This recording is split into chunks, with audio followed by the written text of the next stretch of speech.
Militer Israel pada Ahad malam mengakui bahwa mereka telah mengebom tenda-tenda yang menampung para pengungsi di Rumah Sakit Syuhada Al-Aqsa di Deir al-Balah, jalur Gaza bagian tengah. Tribuners, berikut sejumlah fakta Israel bakar warga Palestina di kamp pengungsi Deir al-Balah.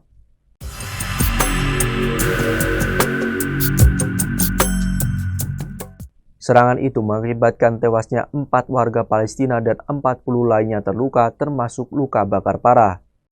Berdasarkan arahan dari intelijen IDF dan IAF melakukan serangan tepat sasaran terhadap para anggota yang beroperasi di dalam pusat komando dan kendali di wilayah Deir al-Balah.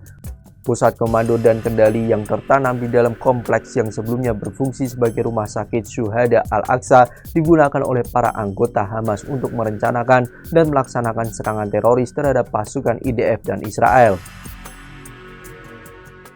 Sebelumnya pada Ahad, pesawat tempur Israel mengebom beberapa tenda pengungsi di halaman rumah sakit yang memicu kebakaran besar yang membakar sekitar 30 tenda.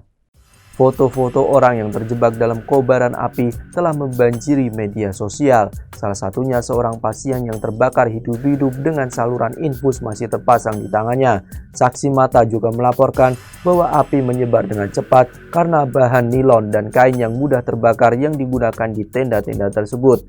Tim medis mengevakuasi beberapa orang yang terluka, termasuk perempuan dan anak-anak yang pakaiannya terbakar akibat ledakan tersebut. Setidaknya 4 warga Palestina tewas dan 40 lainnya cedera dalam serangan Israel di daerah tersebut, kata pejabat Rumah Sakit Syuhada Al-Aqsa kepada kantor berita resmi Palestina Wafa. Menurut pernyataan tertulis dari kantor media pemerintah di Gaza, itu adalah serangan ke-7 tentara Israel yang menargetkan tenda-tenda warga sipil yang mengungsi di Rumah Sakit Syuhada Al-Aqsa. Pesawat tempur Israel mengebom tenda-tenda warga sipil yang mengungsi di kompleks rumah sakit tersebut sebelumnya pada 10 Januari, 13 Maret, 22 Juli, 4 Agustus, dan 27 September. Israel terus melancarkan serangan brutal terhadap Gaza setelah serangan lintas batas oleh kelompok Palestina Hamas pada 7 Oktober 2023, meski ada resolusi Dewan Keamanan PBB yang menyerukan gencatan senjata segera. Di tengah kengerian publik melihat video warga Palestina terbakar hidup-hidup setelah serangan militer Israel di Gaza Utara, Perdana Menteri Israel Benjamin Netanyahu malah mengkaji rencana menutup bantuan kemanusiaan ke wilayah tersebut. Jika terlaksana, itu dapat menjebak ratusan ribu warga Palestina yang tidak mau dan tidak dapat meninggalkan rumah mereka tanpa makanan maupun air.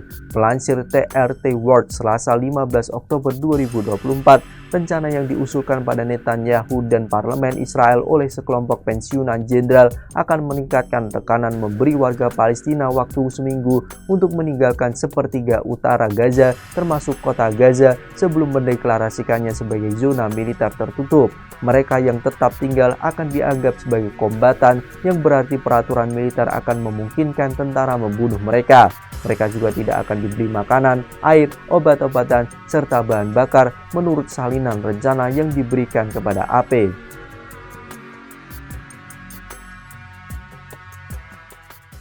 Itulah sederet fakta Israel bakar warga Palestina di Deir al-Balah. Sebanyak 4 warga Palestina gugur akibat serangan itu. Bahkan sebanyak 30 tenda pengungsi Palestina ikut terbakar. Parahnya, Israel justru menutup akses bantuan ke warga Palestina. Nantikan fakta-fakta lainnya di media sosial Tribun Jateng, dan terima kasih atas kebersamaannya. Download Tribun X sekarang, menghadirkan lokal menjadi Indonesia.